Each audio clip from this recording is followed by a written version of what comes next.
Você já sentiu que, por mais que se esforce, nunca será suficiente? Que enquanto outros são aplaudidos, você é apenas um detalhe no fundo da foto? Eu sou Jenna Mitchell, tenho 33 anos, e o Natal passado foi o estupim de uma vida inteira de invisibilidade. Naquela noite de dezembro, em nossa tradicional celebração em Billings, Montana, minha irmã mais nova ganhou um Tesla reluzente, avaliado em $100.000. Eu recebi um cofrinho de plástico com $10 dentro. Meu pai, com aquele sorriso que sempre doía mais que qualquer palavra, disse: "É a nossa contribuição para a casa que você ainda vai ter, querida." A sala explodiu em risadas e elogios para ela. Eu só ouvi o silêncio ecoando dentro de mim, como sempre. Naquela mesma noite não aguentei mais.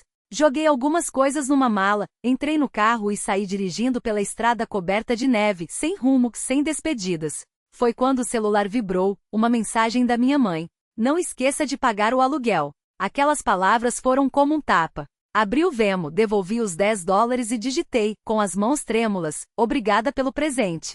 Você já passou por algo assim? Já se sentiu tão pequeno que preferiu sumir a continuar sendo ignorado? Tudo começou muito antes, na minha infância naquela casa de 2 andares em Pineville Drive, um bairro tranquilo de Billings. Eu era a filha mais velha, a responsável, enquanto Kyla, minha irmã, era a estrela da família. Desde pequena, aprendi que meu lugar era nas sombras. Lembro como se fosse hoje do meu 10º aniversário. Por semanas, sonhei em ganhar uma bicicleta nova, daquelas com guidão brilhante que eu via na vitrine. Não era um pedido extravagante, só queria algo que fosse meu. Mas no meu dia, a casa estava vazia. Meus pais, David e Linda, não estavam. Encontrei um bolo comprado no supermercado na geladeira sem velinhas, sem bilhete. Mais tarde, soube que eles estavam do outro lado da cidade, organizando uma exposição para os rabiscos de Kyla, que com apenas 3 anos, já era tratada como uma gênia. Quando chegaram em casa, minha mãe mal olhou para mim. Jenna, amanhã a gente comemora", disse distraída. Meu pai nem tirou os olhos do jornal. O amanhã nunca chegou. E não eram só os aniversários. Kyla ganhava vestidos novos para as apresentações da escola, aulas particulares de arte, um cavalete encomendado aos 5 anos. Roupa de segunda mão e um parabéns automático pelas notas altas. "Você é tão independente, Jenna", minha mãe dizia como se fosse um elogio. Mas eu não escolhi ser independente. Aprendi a ser porque ninguém mais ia fazer por mim.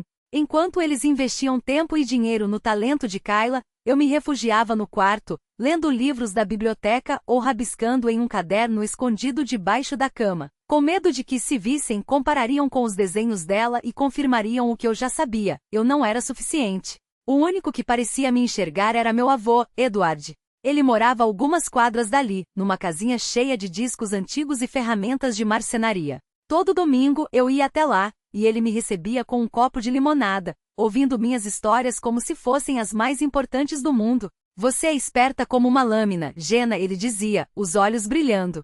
Uma vez, me deu um pássaro de madeira que ele mesmo esculpiu, com asas pintadas de azul. Foi o primeiro presente que recebi só por ser eu, não por necessidade. Guardo aquele pássaro até hoje. Mas nem Edward conseguia mudar a dinâmica em casa. Ele tentava, com jeito delicado, sugerir ao meu pai que eu merecia mais atenção. A resposta era sempre a mesma: "Kyla é artista", como se isso justificasse tudo.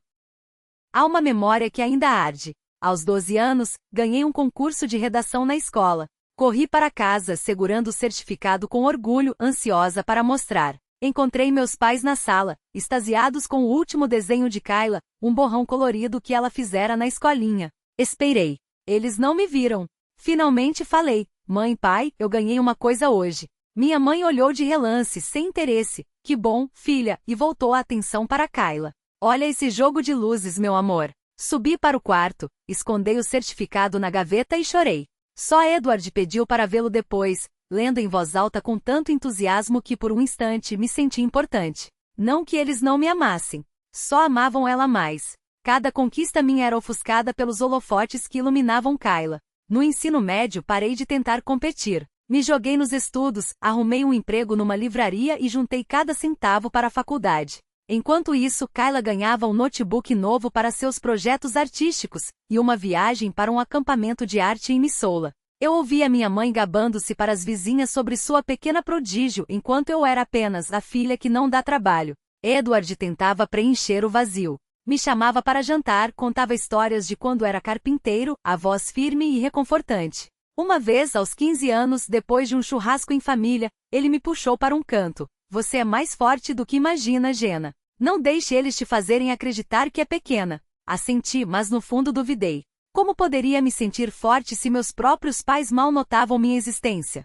Quando terminei o ensino médio, jurei traçar meu próprio caminho. Aprendi cedo que esperar por eles era como esperar chuva no deserto. Então, me dediquei à faculdade não só como fuga, mas como prova de que eu valia mais do que a filha esquecida. Consegui bolsas de estudo, passava noites na biblioteca preenchendo formulários enquanto trabalhava num café. Quando chegou a carta de aceitação da Universidade Estadual de Montana, com uma bolsa integral por mérito, senti um orgulho que não vinha deles, mas de mim mesma. Eu tinha conseguido sozinha. A faculdade não foi fácil. Escolhi ciência de dados, uma área que exigia precisão e horas intermináveis. Entre as aulas, trabalhava como barista e depois como tutora, economizando cada real para livros e aluguel.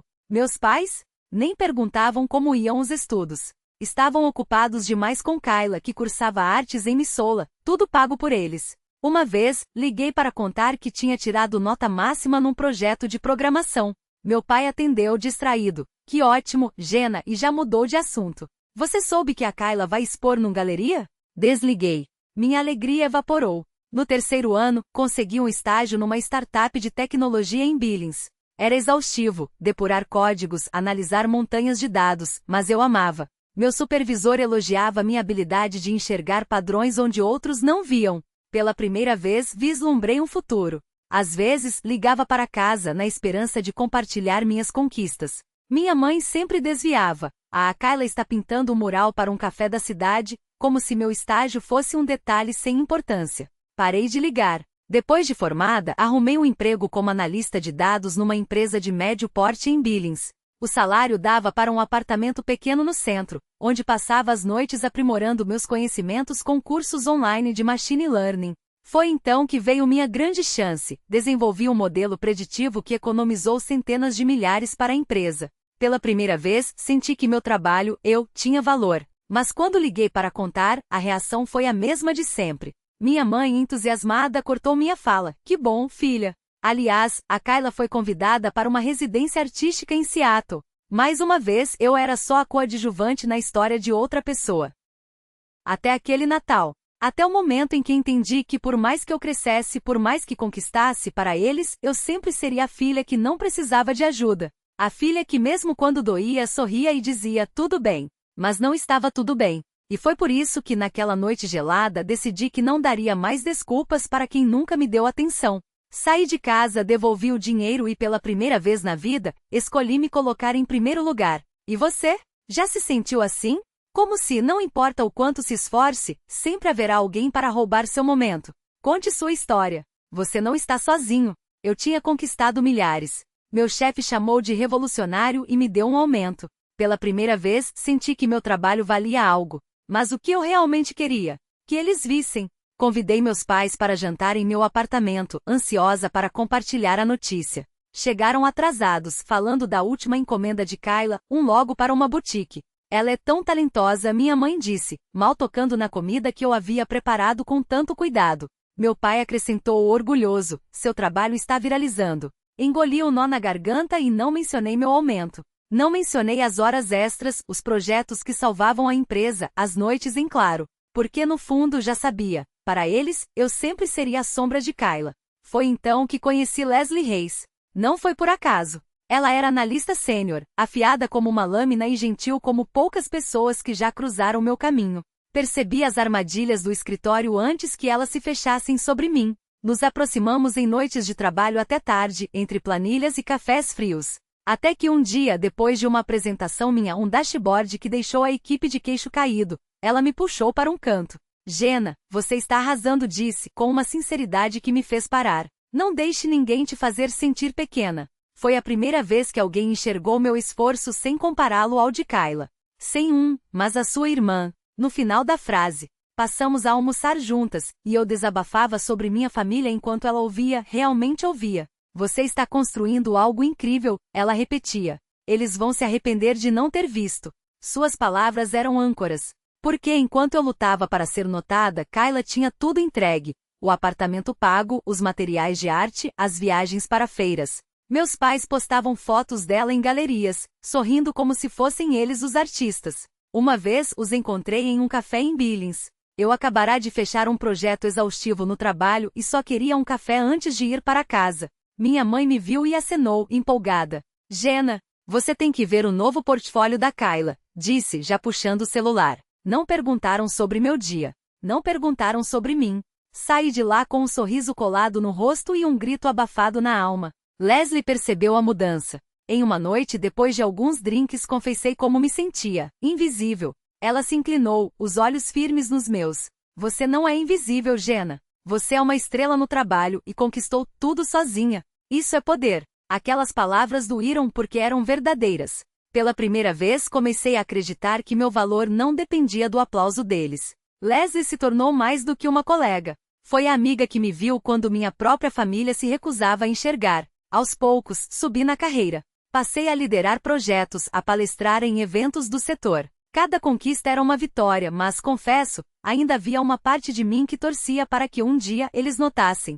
Mandava mensagens sobre promoções, sobre palestra, sobre qualquer coisa que pudesse, enfim, chamar sua atenção. As respostas eram curtas, sempre voltando para Kyla. Ela assinou com uma galeria em Seattle. Meu pai escreveu certa vez, ignorando completamente minha notícia. Parei de esperar.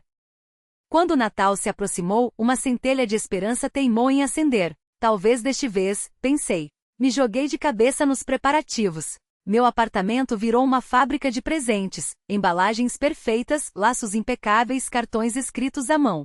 Para minha mãe, um colar de prata com um pingente em forma de coração, algo que ela havia mencionado anos atrás que gostava. Para meu pai, uma agenda de couro, porque ele ainda adorava anotar tudo à mão. Para Kyla, um kit de pincéis de primeira linha, um gesto de paz. Até para meu avô, Edward, encontrei um disco de 10 raro, daquele artista que ele tanto amava.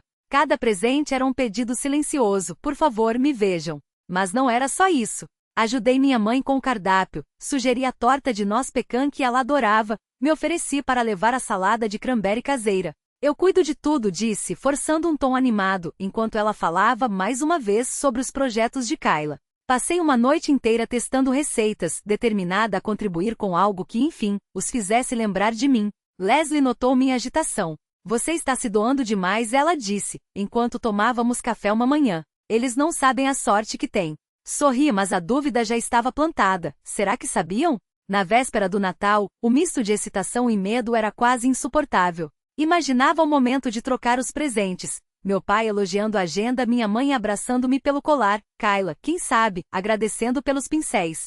Até me permiti sonhar com um brinde, um único momento em que eles reconhecessem tudo pelo que eu havia lutado. Leslie tentou me alertar. Não espere demais, Jenna. Você merece ser celebrada, mas eles podem não estar preparados para isso. Assenti, mas, no fundo, não quis ouvir. Este Natal seria diferente. No dia, carreguei o carro com caixas cuidadosamente embrulhadas, a salada no cooler, o vestido verde esmeralda que havia escolhido com tanto cuidado. Enquanto dirigia pelas ruas de Billings, cobertas por uma fina camada de neve, a esperança pulsava. E se desta vez? Mas a dúvida também estava lá, sutil como um sussurro. E se nada mudar? Quando parei na frente da casa deles, na Pineville Drive, fiquei alguns segundos com as mãos no volante. As luzes acesas nas janelas prometiam calor, mas meu estômago se revirava. Quantas vezes eu já havia chegado ali com o mesmo desejo? Quantas vezes saíra com o coração mais pesado? Respirei fundo, peguei os presentes e a comida, equilibrando tudo enquanto subia os degraus. Minha mãe abriu a porta, o sorriso rápido, distraído. Jenna, você chegou. Estamos vendo os novos esboços da Kyla. Mais uma vez, eu era só uma interrupção. Coloquei os presentes debaixo da árvore, arrumando-os entre os outros, como se meu cuidado pudesse, de alguma forma, forçar sua atenção. Minha salada foi para a geladeira. Ajudei a pôr a mesa, tentando captar o olhar de minha mãe. Fiz a salada como você gosta, disse, esperançosa. Ela sentiu, ausente. Que bom, querida. Você viu o quadro que a Kyla pintou ontem? O jantar começou e a mesa, decorada com a louça especial de Natal, ecoava com risadas sobre a carreira artística de Kyla. Meu avô, Edward, foi o único que parece notar meu silêncio. Do outro lado da mesa, seus olhos encontraram os meus, cheios de uma preocupação que doía mais do que a indiferença dos outros. Você está bem, garota? Perguntou baixo. E foi aí que soube, mais uma vez eu era só uma convidada na vida da minha própria família. Balancei a cabeça, sem confiar na minha própria voz. Um simples gesto, mas suficiente para esconder o nó que se formava na garganta. Não podia admitir, nem para mim mesma, o quanto havia depositado naquela noite. Cada risada, cada brinde, cada olhadela distraída dos meus pais era uma moeda jogada no poço dos desejos que eu alimentava em segredo. Talvez dessa vez eles me vissem. Enquanto a comida esfriava nos pratos, observei-os, esperando por uma brecha. Um projeto que havia liderado no trabalho. Uma pequena vitória que, ingênua, achei que pudesse importar. Mas a conversa girava em torno de Kayla. Seu último trabalho encomendado, a exposição que planejava, os elogios que colhia como flores em um jardim bem cuidado.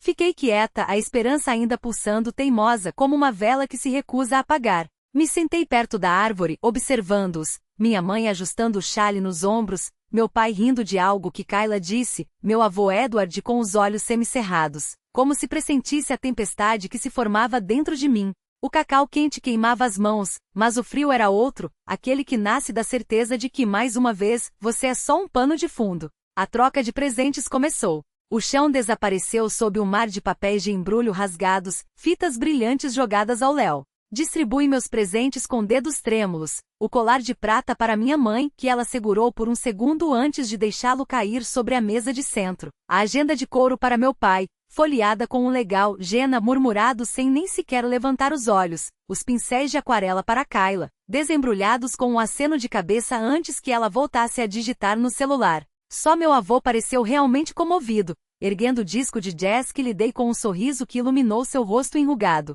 Você me conhece demais, garota, disse, a voz rouca de emoção. Apertei aquelas palavras contra o peito como um talismã, esperando que o resto da noite as imitasse. Então chegou a minha vez.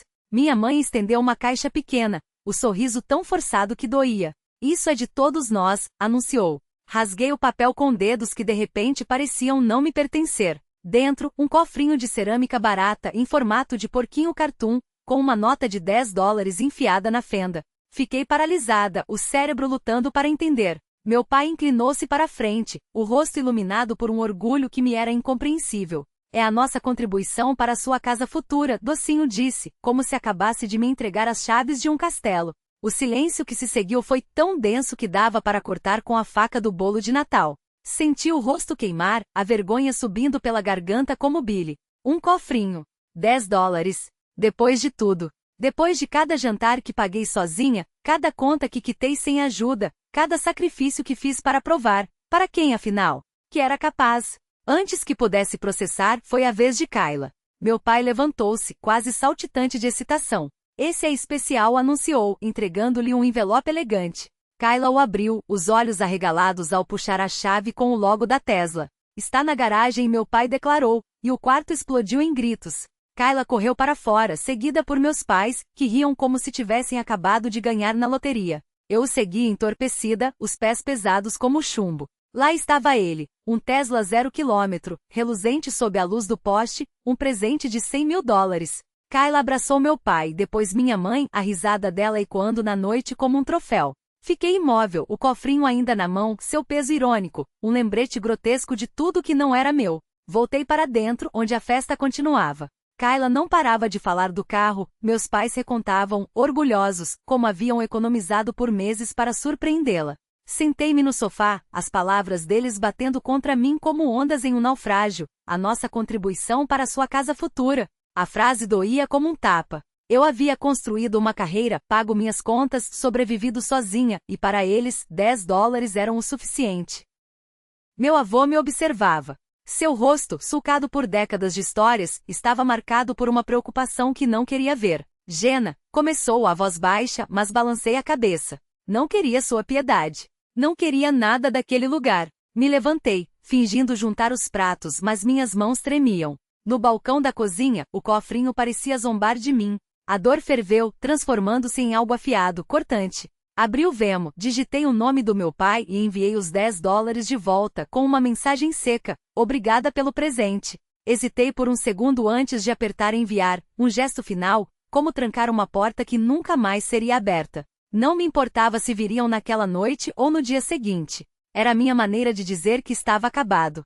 Peguei meu casaco e as chaves, escorreguei pela porta dos fundos sem um adeus. A neve caía mais forte agora, cobrindo a garagem onde o Tesla de Kayla brilhava, um monumento a tudo que nunca me foi oferecido. Entre no meu sedã velho, o motor tossindo no frio, e sai de Pineville Drive sem olhar para trás. O peito doía, mas a mente estava clara como o céu após a tempestade.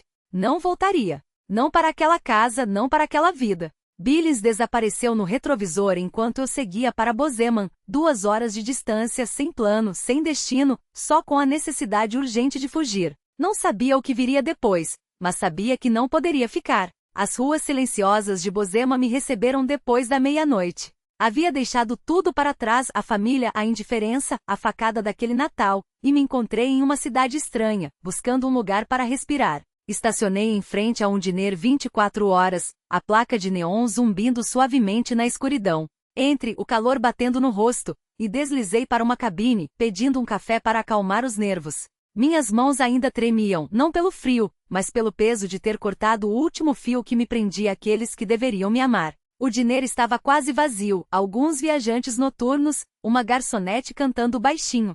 Fitei a fumaça subindo da xícara, tentando costurar os pedaços do que viria a seguir. Meu celular permanecia mudo sobre a mesa. Nenhum, onde você está? Nenhum desculpa. Não haveria mais mensagens para minha mãe, mais esperanças por um elogio do meu pai. Estava livre, e a liberdade doía como uma ferida aberta. Foi então que Brandon Newman entrou. O reconheci de um evento de tecnologia em Billings meses antes. Engenheiro de software, sorriso fácil, um humor afiado que cortava a tensão como uma lâmina. Sacudiu a neve do casaco e ao me ver, seus olhos brilharam. Jenna Mitchell, o que te traz por aqui tão tarde? Perguntou, deslizando para o banco em frente a mim. O tom era leve, mas o olhar, atento, como se pressentisse o peso que eu carregava. Consegui um sorriso fraco. Só precisava de uma mudança de ar, menti, desviando da verdade.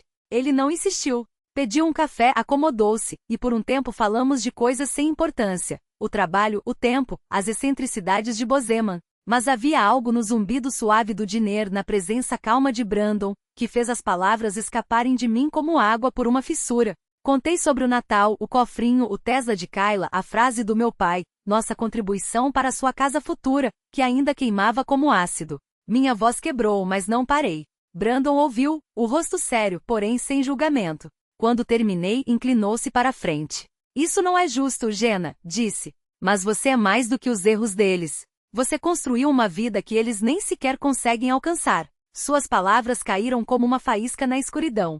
Eu havia passado anos me medindo pela régua da indiferença deles, mas ali, naquele banco de diner, alguém via o que eu realmente era. Uma mulher que lutara por cada passo, que se reerguera sozinha, que merecia mais do que migalhas de afeto.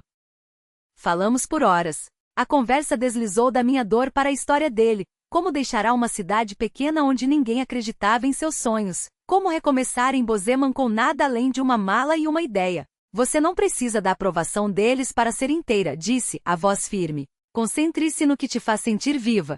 Seu trabalho, suas paixões, é isso que importa. Assenti, a ideia se instalando como uma âncora. Eu era uma analista de dados, uma resolvedora de problemas, uma sobrevivente. Talvez isso já fosse o suficiente. O relógio marcou 3 horas da manhã, mas pouco importava. As palavras de Brandon eram um farol, puxando-me para algo novo, algo meu. Ele rabiscou algo em um guardanapo, um endereço, um número, e o empurrou para mim. Se precisar de um lugar para ficar ou só de alguém para te lembrar do seu valor, me liga. Não era uma promessa vazia. Era uma mão estendida quando eu mais precisava. E pela primeira vez em muito tempo senti que poderia agarrá-la. Aquele número no guardanapo parecia pesado no bolso, como se carregasse mais do que dígitos, carregava uma promessa. Se passar por Bozeman, me liga, ele disse com uma firmeza que não deixava espaço para dúvidas. Você é mais forte do que imagina. Guardei o papel amassado entre os dedos, um âncora minúscula em meio ao temporal de pensamentos que ainda ecoavam na minha cabeça. Quando nos despedimos na calçada gelada, senti algo se soltar. Não era alívio, não exatamente. Era como se, naquele banco do diner, eu tivesse deixado para trás uma versão de mim mesma que já não servia mais. O motel onde me hospedei tinha paredes tão finas que ouvia o zumbido da máquina de gelo do corredor, mas pela primeira vez em meses, não me importei. Deitada na cama dura, olhei para o teto descascado e deixei as palavras de Brandon reverberarem. Foque no que te faz sentir viva. Durante anos eu havia medido meu valor pelo que meus pais achavam que eu deveria ser. A filha obediente, a profissional impecável, a sombra discreta de Kayla. Mas naquela noite, entre lençóis ásperos e o cheiro de café instantâneo do quarto, comecei a desatar os nós que me prendiam a eles. O celular vibrou na mesa de cabeceira. Leslie, minha colega de Billings, perguntava se eu estava bem. Respondi com um "estou". Ligação amanhã, mas não esperei pela resposta. Precisava ficar sozinha com aquela clareza nova, frágil como o gelo recém-formado. Não era uma decisão ainda, apenas um pressentimento. Algo em mim havia mudado e não havia volta. No dia seguinte, Bozema me recebeu com ruas poeirentas de neve e um céu cinza que prometia mais frio. Caminhei sem rumo pelo centro, parando em frente a uma livraria de fachada azul desbotada. Dentro, entre prateleiras de madeira que rangiam, encontrei um caderno de capa dura, suas páginas em branco como um convite. Comprei sem pensar. No almoço, em um café onde o cheiro de canela se misturava ao vapor das xícaras, abri o caderno e escrevi sem parar. Quero uma carreira que me desafie. Uma vida que eu escolha. Pessoas que me vejam, realmente me vejam. As palavras de Brandon voltaram, insistentes. Seus talentos não são acidentes. Eles são suas armas. A análise de dados sempre havia sido meu refúgio, a maneira como eu transformava a causa em padrões, dúvidas em respostas. Mas pela primeira vez, percebi que poderia usá-la não só para sobreviver, mas para construir. Não estava pronta para perdoar minha família, talvez nunca estivesse, mas estava exausta de deixar que eles ditassem os limites do meu mundo. À noite liguei para Brandon. Obrigada por ouvir, disse, surpresa com a firmeza da minha própria voz. Você não tinha obrigação, mas fez. Ele riu baixo, daquele jeito que fazia parecer que eu já tinha ganho a batalha antes mesmo de lutar. Qualquer hora, Jenna. Você já sabe o caminho. Aquela confiança dele, inesperada, mas tão necessária, foi como um presente que eu nem sabia que merecia. Bozeman deveria ser apenas uma parada. Mas ali, entre as montanhas e o ar cortante, comecei a enxergar um caminho onde antes só havia neblina. Não sabia para onde ele levava, mas pela primeira vez, não tinha medo de descobrir. E foi assim que decidi ficar. O ritmo em Bozeman era implacável, mas eu florescia nele. Cada linha de código, cada gráfico analítico que transformava dados brutos em estratégias concretas era como um tijolo na construção de uma versão de mim mesma que eu mal reconhecia e adorava. O ecossistema de tecnologia da cidade pulsava com energia, e eu estava determinada a deixar minha marca nele. Foi naquela primavera que assumi o projeto para uma startup local, desenhando um sistema que revolucionaria sua logística. O cliente ficou eufórico. Meu chefe me indicou ao Montana Tech Innovators Award, um reconhecimento estadual para jovens profissionais. Quando meu nome foi anunciado no palco em Missoula, segurei o troféu de cristal com mãos trêmulas, o coração batendo tão forte que quase abafou os aplausos. Pela primeira vez, não era a filha esquecida de Billings que olhavam, era Jenna, a analista que transformava números em soluções. Aquele prêmio abriu portas que eu nem sabia que existiam. Convites para palestras, conexões com investidores, mensagens de recrutadores. Subi ao palco de uma conferência regional e ao olhar para a plateia, engenheiros empreendedores, estudantes com olhos brilhantes de curiosidade, senti algo estalar dentro de mim. Este era o meu lugar. Não por acaso, não por permissão, mas porque eu o tinha conquistado. Depois da apresentação, pessoas se aproximaram, trocamos cartões, ideias, risadas. Meu celular vibrava sem parar com novas oportunidades, e minha mente fervilhava com possibilidades que até pouco tempo atrás pareciam impossíveis. De volta a Bozeman, me juntei a um grupo de tecnologia local que se reunia semanalmente em uma cervejaria artesanal. Entre IPAs e debates acalorados sobre algoritmos, encontrei algo que nunca tive em Billings: pertencimento. Eles me acolheram sem reservas, e eu me peguei rindo alto, trocando piadas sobre bugs de código, planejando hackathons de fim de semana. Era leve. Era meu. Leslie apareceu como um furacão de energia em minha vida nova, visitando de Billings a cada algumas semanas. Ela invadia meu apartamento com suas malas cheias de fofocas e histórias absurdas do escritório, fazendo-me agradecer, mais uma vez, por ter deixado aquele mundo para trás. Num sábado ensolarado subimos até Palisade Falls, o caminho serpeando entre pinheiros que cheiravam a resina fresca. Sentadas às margens da cachoeira, ela jogou uma pedra na água e virou-se para mim, sorrindo.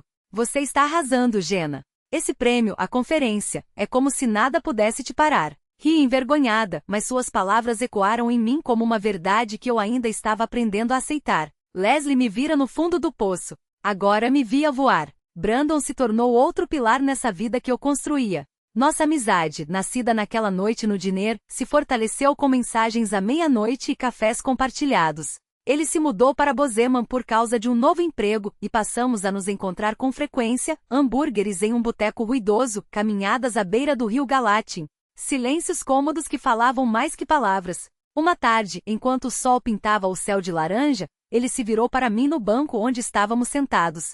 Você tem um fogo diferente agora, disse a voz baixa, quase reverente. Parece que finalmente respirou. Sorri porque era exatamente assim que me sentia. Brandon não me pedia para ser outra pessoa. Não me cobrava explicações. E sem querer ele me deu algo que eu não sabia que precisava, estabilidade. Mas construir uma comunidade não se resumia a Leslie e Brandon. Pelo grupo de tecnologia conheci Sarah, uma desenvolvedora com um humor afiado que cortava qualquer tensão, e Mike, um fundador de startup que adorava discutir ética e inteligência artificial até altas horas. Criamos um grupo no chat, marcamos noites de trivia e trilhas aos fins de semana. Pela primeira vez, tinha amigos que não conheciam meu passado, que não me viam como a filha negligenciada dos Carter, mas como Jenna e a analista com ideias ousadas, a mulher que ria alto e não pedia licença para ocupar espaço. Nossas conversas na cafeteria da Main Street, esboçando planos de negócios ou apenas falando sobre a vida, preenchiam um vazio que eu nem sabia que existia. Eles faziam de Bozeman um lar, um lugar onde eu não precisava me desculpar por ser quem era. As sessões com a doutora Lawson seguiram me ancorando. Ela me ajudara a traçar limites com minha família, e agora trabalhávamos para sustentar meu crescimento. Você está ocupando seu lugar, disse ela certa vez, a caneta batendo ritmadamente em seu caderno. Continue alimentando isso. Segui seu conselho, investindo na carreira, nos amigos, em mim mesma. O prêmio havia sido um marco, mas era nas pequenas coisas: chegar cedo ao trabalho, aceitar um convite para uma trilha, mandar uma piada boba para Brandon, que eu me sentia viva. Não era mais a mulher que deixara a Billings com lágrimas nos olhos. Era alguém novo. Alguém que pela primeira vez se reconhecia no espelho. Não tive notícias de David, Linda ou Kyla desde que bloqueei seus números. Às vezes pensava em Edward, mas não estava pronta para reabrir aquela porta. O silêncio era libertador, como tirar um casaco pesado depois de um inverno longo. Minha vida estava cheia, o trabalho decolando, as amizades sólidas, um propósito que fazia sentido. Num dos encontros do grupo de tecnologia, Sarah levantou seu copo na minha direção. A Jenna por nos mostrar como se faz, disse, e o grupo irrompeu em aplausos. Ri as bochechas quentes, mas senti algo profundo se firmar dentro de mim, uma confiança inabalável. Este era o meu lugar. Esta era a minha vida. E pela primeira vez, eu a possuía de verdade. Até que o verão em Bozeman com toda sua luz dourada trouxe uma sombra. Eu havia construído algo de que me orgulhava, uma carreira em ascensão, amizades que me sustentavam, uma paz que nunca imaginei possível. Mas como um eco distante, notícias de Billings começaram a chegar até mim, trazidas por Leslie entre um gole de café e outro. Sua família está desmoronando, ela disse numa tarde, a voz baixa, enquanto mexia o latte com uma colher que batia contra a porcelana. David perderá o emprego na construtora onde trabalhava há décadas, vítima de uma onda de demissões. Não foi surpresa, o setor já dava sinais de instabilidade há meses, mas a notícia mexeu comigo de um jeito que não esperava. Um nó de culpa teimoso se formou em meu estômago. Linda estava fazendo plantões extras no hospital, o corpo exausto sob o peso de turnos intermináveis. Kyla, minha irmã, a eternamente favorecida, também afundava. O Tesla, aquele símbolo reluzente do amor condicional dos meus pais, fora retomado. Ela não conseguia pagar as prestações com o salário de barista. Uma pontada me atravessou não de pena, mas de uma ironia amarga. Eles haviam construído suas vidas sobre areia movediça, e agora a maré os engolia. Tentei me concentrar no trabalho, mergulhando em um novo projeto de análise de dados para um varejista local. Mas as notícias coçavam minha mente como um mosquito insistente. Levei o assunto para a doutora Lawson em nossa próxima sessão, seu consultório um porto seguro de silêncio e clareza. Você está sentindo o puxão do caos deles, ela disse, os olhos firmes nos meus. Mas você não deve salvá-los. Suas palavras me ancoraram, lembrando-me do motivo pelo qual eu havia partido. Passará anos carregando o peso do descaso deles. Suas lutas não eram minhas para resolver. Mesmo assim, o gosto era amargo, uma mistura de satisfação e desconforto, como se ao vê-los cair, eu estivesse finalmente provando que tinha razão, e ao mesmo tempo, perdendo algo que nunca tive. Foi então que Kyla quebrou o silêncio. Eu havia bloqueado seu número, mas ela encontrou um caminho, um e-mail com a linha de assunto crua. Precisamos conversar. Hesitei, o cursor pairando sobre o botão de excluir. A curiosidade, porém, foi mais forte. Sua mensagem era um torvelinho de raiva e desespero. Falava da demissão de David e das contas se acumulando do carro retomado. Você nos abandonou, o acusava, as palavras afiadas como lâminas. Se estivesse aqui, talvez as coisas não tivessem chegado a esse ponto. Olhei para a tela, o peito apertado. Ela me culpava, como se minha ausência fosse a causa do colapso deles. A ironia doía. Kayla havia aceitado tudo o que lhe deram sem questionar, e agora apontava o dedo para mim. Não respondi. Não respondi na hora. Em vez disso, liguei para Brandon, precisando da clareza que só ele tinha. Nos encontramos num parque perto do meu apartamento, a brisa de verão balançando as folhas das árvores enquanto eu lia em voz alta o e-mail de Kayla, minha voz trêmula. Ela acha que sou a razão de tudo estar desmoronando, confessei, guardando o celular no bolso. Brandon se recostou, o rosto sereno, mas firme. Eles fizeram suas escolhas, Jenna. Você não causou isso. Não é sua salvação, disse, e suas palavras ressoaram como um eco das sessões com a doutora Lawson, reforçando o limite que eu havia traçado. Não era responsável pelos erros deles, por mais que Kayla tentasse me fazer sentir culpada. Leslie também deu sua opinião, dias depois, durante uma trilha nas Bridger Mountains. Kayla está descontando o medo em você, ajustou a mochila nos ombros enquanto subíamos a ladeira íngreme, como se o esforço físico espelhasse a batalha interna que eu travava para me manter firme. Mas não deixe ela te arrastar de volta. Assenti, os pés firmes no chão, o coração batendo no ritmo da minha própria determinação. Meus amigos enxergavam o que Kayla se recusava a ver, eu havia construído uma vida longe do caos deles. Ainda assim, o e-mail dela permanecia como uma sombra, um lembrete da família que deixei para trás. Anotei tudo no diário, páginas e páginas preenchidas com atenção entre as lutas deles e a minha paz. A doutora Lawson me ensinara a priorizar meu bem-estar, e eu não iria desmoronar agora. Dias depois, outro e-mail chegou, dessa vez de Linda. O tom era mais suave, quase suplicante. Falava da casa na Pineville Drive, de como poderiam perdê-la se as coisas não melhorassem. Sentimos sua falta, Jenna, escreveu. Podemos conversar? Uma pontada de tristeza me atingiu, mas não houve impulso de responder. As palavras delas, a culpa de Kayla, o apelo de Linda, soavam como armadilhas, tentativas de me puxar de volta para uma dinâmica da qual eu havia me libertado com tanto esforço. Deletei os 2 e-mails, minha determinação se endurecendo como aço. Eu havia escolhido a mim mesma, e não voltaria atrás. O trabalho me manteve estável. O projeto para varejista me rendeu um bônus, e comemorei com Sarah e Mike, do grupo de tecnologia, dividindo uma pizza em um boteco local. Eles brindaram ao meu sucesso, o riso deles enchendo o ar. Você é incrível, disse Sarah, os olhos brilhando. Sorri, sentindo o calor do apoio deles. Bozema me dera uma comunidade, um propósito distante do turbilhão de Billings. Eu estava florescendo, não por causa da minha família, mas apesar dela. A culpa se dissipou conforme o verão dava lugar ao outono. Corri às margens do Gallatin River, a respiração firme, a mente clara. As acusações de Kayla, a demissão de David, o pedido de Linda, eram histórias deles, não minhas.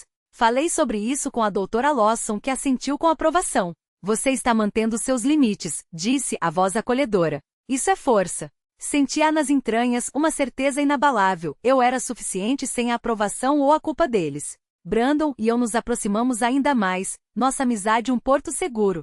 Uma noite, enquanto tomávamos café, ele perguntou como eu estava lidando com as notícias da família. Estou deixando para trás, respondi, a voz firme. Ele sorriu, erguendo a xícara. Essa é a Jenna que eu conheço. O apoio dele, como o de Leslie e dos novos amigos, me lembrava que não estava sozinha. Eu havia construído uma vida que me sustentava, onde podia me erguer sem curvar a coluna. Os Colemans tinham seus problemas, mas não eram meu fardo para carregar. Até que numa manhã crispada de outono, enquanto arrumava flores para a festa de noivado, Brandon e eu havíamos nos comprometido em silêncio, só nós dois, sob as estrelas à beira do Gallatin River, com um pedido simples, mas cheio de significado. Minha paz foi quebrada pelo som da campainha. Abri a porta e lá estavam eles, minha família no degrau, com expressões que misturavam determinação e desconforto. Congelei, os dedos apertando a moldura da porta. Não os via desde a festa de Natal, não falava com eles desde que bloqueei os números. David deu um passo à frente, a voz áspera. Jenna, soubemos que você vai se casar. Precisamos conversar. Linda tinha os olhos cansados, o uniforme de enfermeira amassado, enquanto Kayla permanecia de braços cruzados, o olhar afiado como uma lâmina. Edward, meu avô, parecia mais frágil, os olhos suplicantes. Deixei-os entrar, o coração batendo forte, sem saber se estava pronta para aquilo.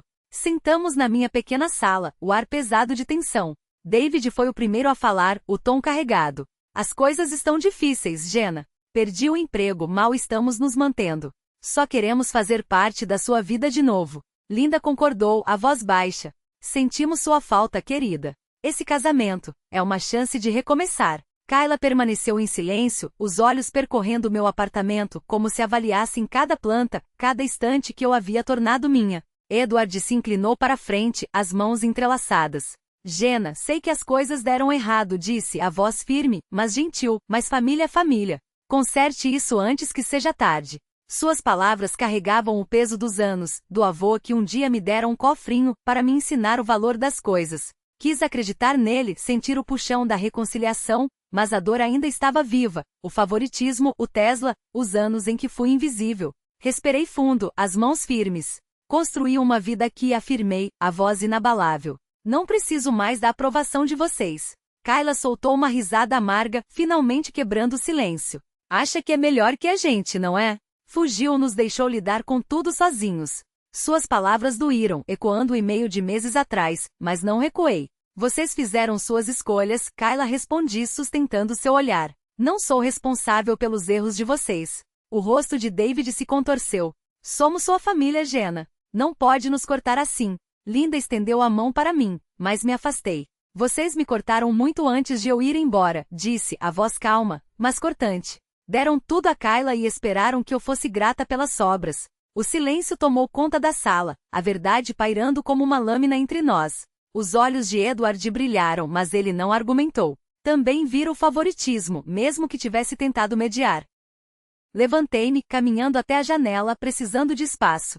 Passei anos tentando merecer o amor de vocês, virei-me para encará-los. Mas não preciso mais disso. Tenho meus amigos, meu trabalho. Sou suficiente. A voz de Linda quebrou. Jenna, por favor, estamos em apuros. Precisamos de você.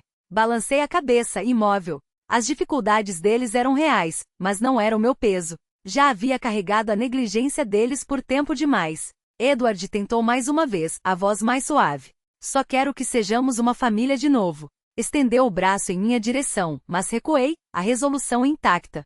Sou uma família sozinha, afirmei, as palavras finais. Desejo tudo de bom a vocês, mas acabou. Kayla se levantou, o rosto distorcido pela raiva. Você é egoísta, cuspiu, rumando para a porta. David e Linda a seguiram, os rostos uma mistura de derrota e ressentimento. Edward demorou, os olhos buscando os meus, mas me mantive firme. Assentiu devagar, então se foi. A porta se fechou. Afundei no sofá, o coração acelerado, mas a mente límpida. Brandon chegou pouco depois, os braços me envolvendo enquanto eu lhe contava o que acontecerá. Você fez o que precisava, disse, a voz quente. Estou orgulhoso de você. Seu apoio constante e inabalável me lembrava que eu havia escolhido uma família que me valorizava. Leslie ligou mais tarde e contei a história pelo telefone. Você se manteve firme, disse, a voz vibrante. Isso é força. Naquela noite encontrei Sarah e Mike num café. O murmúrio familiar do Bozema me ancorando. Eles ouviram enquanto eu recontava confrontos, seus acenos de cabeça me tranquilizando. Você construiu algo real aqui, disse Mike, erguendo seu café em um brinde silencioso. Eles não podem tirar isso de você. Sorri, sentindo a verdade daquelas palavras ecoar em mim. Minha vida, minha carreira, minhas amizades, meu amor por Brandon, tudo isso era meu, intocado pela família que eu havia deixado para trás. As palavras da doutora Lawson voltaram a ressoar na minha mente durante nossa próxima sessão. Você escolheu a si mesma, disse ela com a calma que só ela tinha. Isso não é egoísmo. É sobrevivência. Anui, e mais tarde, enquanto escrevia no meu diário sobre o confronto, senti o peso da visita deles se dissipar a cada palavra. Não era mais a filha que implorava pelo amor deles. Era Jenna, inteira, livre e donas das próprias escolhas. A festa de noivado estava a poucos dias e me permiti mergulhar na alegria que viria. Brandon e eu planejamos algo simples, rodeados por quem se tornará minha família de verdade. A visita dos Colemans havia sido um último teste e eu o superara. Não carregava mais suas expectativas. Meu futuro era luminoso, e pela primeira vez só meu. O céu de Bozeman estava límpido e azul na manhã do meu casamento. Era início de primavera, e as montanhas se recortavam nítidas contra o horizonte enquanto eu me preparava para o dia que mudaria tudo. Brandon e eu escolhemos um celeiro rústico nos arredores da cidade, decorado com flores silvestres e luzes piscantes. Queríamos algo íntimo, só nós e aqueles que de fato importavam: Leslie, Sarah, Mike e alguns outros do nosso grupo de tecnologia e do trabalho. Os Colemans não estavam na lista. Depois daquela visita ao meu apartamento, eu havia feito as pazes com a ausência deles, optando por uma vida sem o peso que sempre carreguei. Na manhã do casamento fiquei em meu apartamento, deslizando para dentro de um vestido creme que abraçava meu corpo como uma segunda pele. Leslie estava ali, ajustando meus cabelos, seu riso enchendo o espaço. Você está deslumbrante, Jenna disse, prendendo uma mecha solta. Sorri, sentindo um calor que só vem de ser vista de verdade por alguém que esteve ao meu lado em tudo. Sarah chegou com um buquê que ela mesma arrumara, o sorriso largo. Esse dia é seu, disse, colocando as flores em minhas mãos. Mike apareceu com café, brincando que precisava manter Brandon sob controle. A presença deles me enraizava, uma lembrança tangível da comunidade que eu havia construído. Enquanto me arrumava, peguei uma velha caixinha de porquinho da prateleira, a mesma que Edward me dera quando criança. Estava lascada agora, mas guardava memórias das lições sobre valor e da dor de ser ignorada. Coloquei uma nota de $10 dentro dela, o papel farfalhando no silêncio. Para mim já não era sobre dinheiro. Era um símbolo da minha liberdade, a escolha de me colocar acima das expectativas deles. Voltei a caixinha para o lugar, um voto silencioso de nunca mais deixar que definissem meu valor. A cerimônia foi íntima, banhada pela luz suave do celeiro. Brandon estava no altar, os olhos brilhantes enquanto eu caminhava em sua direção, Leslie ao meu lado. Nossos votos foram curtos, mas sinceros, promessas de nos elevarmos, de construirmos uma vida juntos. Quando ele deslizou a aliança no meu dedo, uma certeza me invadiu. Era aqui que eu pertencia. Os amigos aplaudiram, os brados ecoando pelas vigas de madeira. Depois dançamos sob as estrelas, a música se misturando às risadas. Leslie me puxou para um abraço, sussurrando: você merece essa felicidade. Anui, a garganta apertada, sabendo que ela tinha razão. Mais tarde nos reunimos em torno de uma fogueira, a noite fresca e cristalina. Fiquei com o braço de Brandon ao meu redor, observando as chamas. Sarah levantou um copo, a voz carregando sobre o grupo, a Jenna e Brandon por construírem algo real. Todos brindaram, e uma onda de gratidão me tomou. Essas eram as minhas pessoas, as que me mostraram o que família poderia ser. Não precisava de David, Linda, Kyla ou Edward para me sentir completa. Eu havia encontrado isso em mim mesma. Quando a noite avançou, me afastei para um canto quieto, um copo de vinho na mão. Pensei na jornada que me trouxe até ali, os anos de me sentir invisível, a festa de Natal que me quebrou, a coragem de deixar Billings para trás.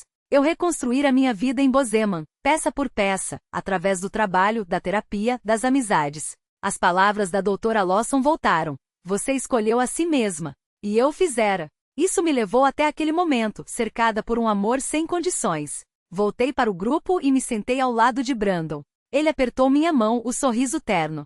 Feliz? Perguntou. Mais do que jamais imaginei, respondi, encostando-me nele. A fogueira crepitava, e uma leveza que eu nunca conhecera me preenchia. Não era mais a garota que suplicava pela aprovação da família. Era Jenna Mitchell, uma mulher que lutara pelo próprio valor e vencera. Antes que a noite terminasse, reuni todos para um brinde. Fiquei de pé, a voz firme sob o céu estrelado. Quero compartilhar uma coisa, disse, levantando meu copo. Por anos, achei que meu valor vinha de como os outros me tratavam, meus pais, minha irmã. Mas aprendi algo: seu valor não depende de como os outros o veem.